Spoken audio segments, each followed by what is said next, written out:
দেবেন ভোটার, সেই ভোটার তালিকায় নিষ্পত্তি কি হলো সে বিষয় নিয়ে কথা বলবো। আমাদের সঙ্গে আমাদের প্রতিনিধি রুমা পাল রয়েছেন, রুমা কাছে আসবো, কিন্তু তার আগে জানিয়ে রাখি এসআইআর এ ভোটার তালিকা থেকে বাদের সংখ্যা ছাড়ালো ৮০ লক্ষ, বিবেচনাধীন ভোটারের নিষ্পত্তি বেড়ে হলো ৪০ লক্ষ, বিবেচনাধীন তালিকা থেকে বাদ যাওয়ার হার ৪০ থেকে ৪৫%।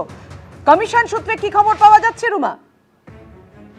দেখো, জানি রাখি আজকে পর্যন্ত বিবেচনাধীন ভোটারের নিষ্পত্তি বেড়ে হলো ৪০ লক্ষ এবং বাদের সংখ্যাও কিন্তু বেড়ে হয়েছে 44 থেকে 45%। এবার বলা যেতেই পারে যে এবার বাদ যাওয়া ভোটারের সংখ্যা প্রায় ৮০ লক্ষ ছড়ালো। কারণ জানি রাখি যে একদম যে খসড়া ভোটার তালিকায় সেখানে আমরা দেখেছি ৫৮ লক্ষের বাদ হয়েছিল এবং চূড়ান্ত ভোটার তালিকা ৫ লক্ষ, এবং সেক্ষেত্রে যদি 44 থেকে 45% এই বাদ যায় সেক্ষেত্রে কিন্তু ১৮ লাখ সংখ্যা হচ্ছে, এবং অর্থাৎ বোঝা যাচ্ছে যে প্রায় ৮০ লাখ কিন্তু ছড়াচ্ছে এই বাদ যাওয়ার তালিকা। তবে বাদের তালিকা থাকা ভোটার আবেদন করতে পারবেন ট্রাইব্যুনালে, ইতিমধ্যেই কিন্তু জানিয়ে দেওয়া হয়েছে, কিন্তু ট্রাইব্যুনাল কবে থেকে শুরু করবে সেটা কিন্তু স্পষ্ট করেনি এখনো কমিশন। তবে কালকে রাতেই অনলাইনে আবেদন কিভাবে করা যাবে সেটা কিন্তু জানিয়েছে কমিশন।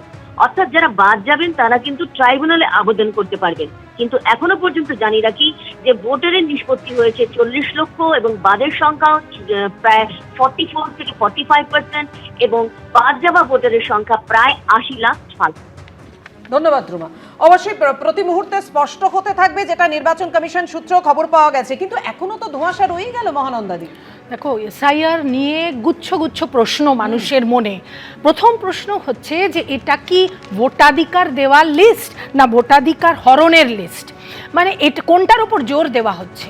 এসআইআর কেন এতদিন বাদে মানে শুরু হয়েছে এই প্রসেস? এই যে টাইটেলের জন্য সমস্যা বা ইত্যাদি, বাঙালিদের টাইটেলের মধ্যে যে অনেক রকমের ডিসক্রিপেন্সি থাকতে পারে, চ্যাটার্জি, চট্টোপাধ্যায়, ব্যানার্জি, বন্দ্যোপাধ্যায়, এই ধরনের ছোটোখাটো যে মিস্টেক, এগুলো মিস্টেক নয়, এ ধরনের বৈচিত্র্য আছে বাঙালিদের মধ্যে। বাঙালিদের টাইটেল হোক বা তাদের নামের পদবিতে হোক, মুসলমানদের নামের মধ্যে হোক, কাজে এর প্রিপারেশনটা এই ২-৩ মাস আগে থেকে নিতে হবে।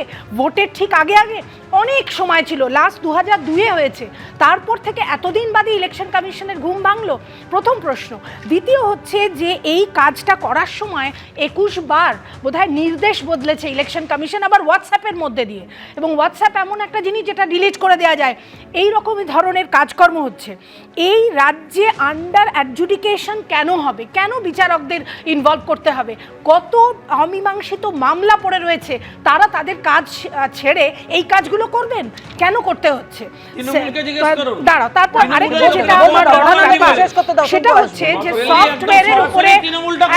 সফটওয়্যারের উপরে ডিপেন্ড করা হচ্ছে। তাহলে এমন সফটওয়্যার না, মোটেই না, মোটেই না। আমি মানুষের হয়ে বলছি, আমি দুজনকে বিরত করছি, শেষ করতে দিতে হবে মহানন্দাদিকে। আমি শুধু মানুষের হয়ে কথা বলছি, আমি কোনো পার্টির হয়ে বলছি না। মানুষের কেন হয়রানি হবে?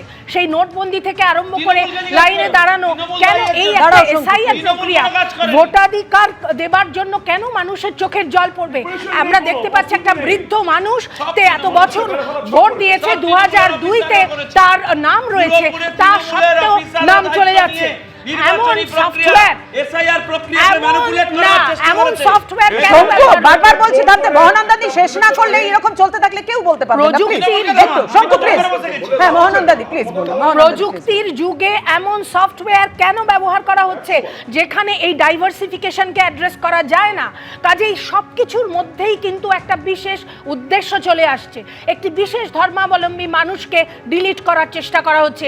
এগুলো কিন্তু ভারতবর্ষের সংবিধান বিরোধী, বাংলার বৈচিত্র্য বিরোধী। এবিপি আনন্দ, এগিয়ে থাকে, এগিয়ে রাখে।